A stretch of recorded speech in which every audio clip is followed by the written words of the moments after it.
دوستو مسجد نبوی کو ڈیزائن کرنے والے انجینئر نے ایسا کون سا معجزہ دیکھا جس نے سب کو حیران کر دیا تھا؟ مسجد الحرام اور مسجد نبوی کو دوبارہ کیسے ڈیزائن کیا گیا تھا اور اس دوران کون سا معجزہ پیش آیا؟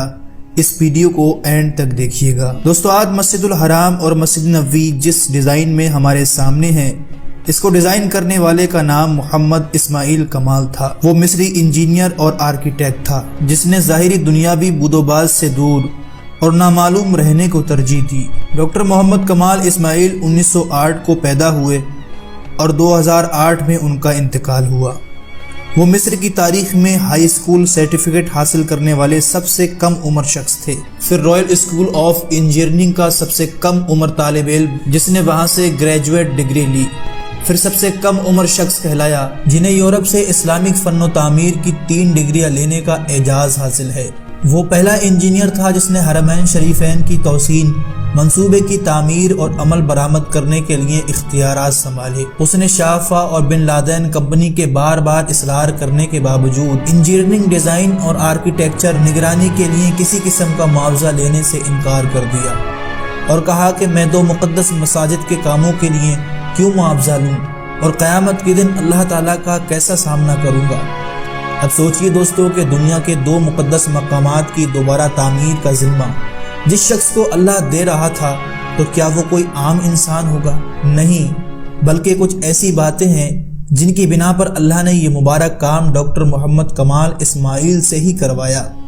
ڈاکٹر محمد کمال اسماعیل کا کہنا تھا کہ ان کی زندگی بہت کم رہ چکی ہے اور وہ اپنی بقایا زندگی ان دونوں مقدس مقامات کی خدمت میں گزارنا چاہتا ہے، اور اس کے لیے اسے کسی دنیاوی معاوضے کی ضرورت نہیں، بلکہ اس کا معاوضہ اسے اللہ دے گا۔ اس بات میں دوستو کوئی شک نہیں تھا کہ اللہ نے اس کو اس مبارک کام کے لیے ہی چنا تھا۔ ان کی عمر اسی سال تھی جب انہوں نے مسجد الحرام اور مسجد نبوی کی تعمیر اور ڈیزائن کے کانٹریکٹ پر سائن کیے۔ اس کے بعد وہ مرتے دم تک عبادت الہی میں مصروف رہا اور دنیا اور میڈیا کی نظروں سے دور ہٹ کر گمنام رہ کر حرمین شریفین کی خدمت کی۔ اس عظیم آدمی کی حرمین شریفین میں نصب کیے گئے سفید پتھر کے حصول کی بھی بڑی دلچسپ کہانی ہے۔ یہ وہ پتھر ہے جو حرمین شریفین میں لگا ہے۔ یہ پتھر ایک نایاب پتھر ہے جو پورے دنیا میں صرف یونان کے ایک چھوٹے سے پہاڑ میں دستیاب تھا، اور اس کی خصوصیت یہ ہے کہ گرمی کو جذب کر کے فرش کی سطح کو ٹھنڈا رکھتا ہے۔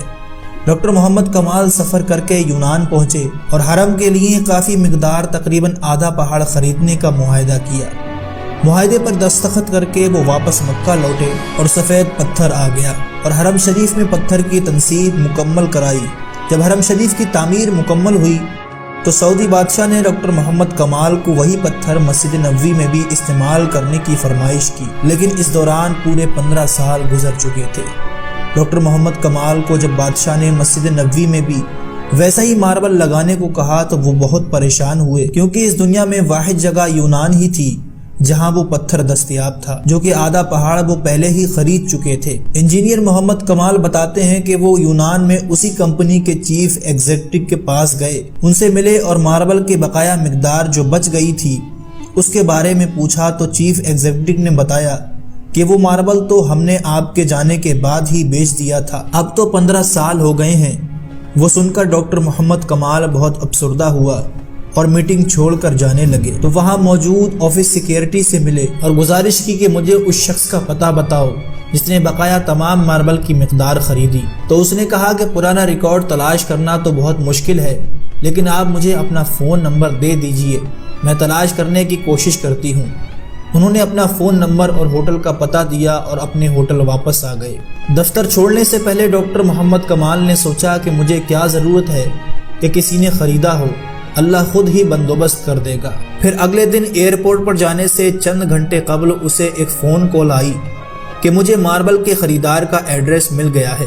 ڈاکٹر محمد کمال یہ سن کر بہت خوش ہوا، لیکن ساتھ ساتھ انہیں یہ ڈر بھی تھا کہ اتنا لمبا عرصہ گزر جانے کے بعد اس خریدار سے ملاقات ہو پائے گی یا نہیں۔ وہ دفتر پہنچے تو سیکیورٹی نے کمپنی کا پتہ بتایا جس نے ماربل خریدا تھا، اور جب ڈاکٹر کمال نے پتہ دیکھا تو کچھ دیر کے لیے اس کا دل دھڑکنا بھول گیا، پھر زور کا سانس لیا کیونکہ وہ کمپنی جس نے ماربل خریدا تھا وہ ایک سعودی کمپنی تھی۔ ڈاکٹر کمال نے سعودیہ کی فلائٹ پکڑی اور اسی دن وہ سعودی عرب پہنچا اور سیدھا اس کمپنی کے دفتر پہنچا اور ڈائریکٹر ایڈمن کو ملا اور پوچھا کہ آپ نے اس ماربل کا کیا کیا جو یونان سے خریدا تھا؟ تو اس نے جواب دیا کہ مجھے یاد نہیں۔ اس نے اسٹاک روم سے رابطہ لیا اور اس سے پوچھا کہ وہ سفید ماربل جو یونان سے منگوایا تھا وہ کہاں ہے؟ انہوں نے کہا کہ وہ ساری مقدار موجود ہے اور اس کو کبھی استعمال ہی نہیں کیا گیا تھا۔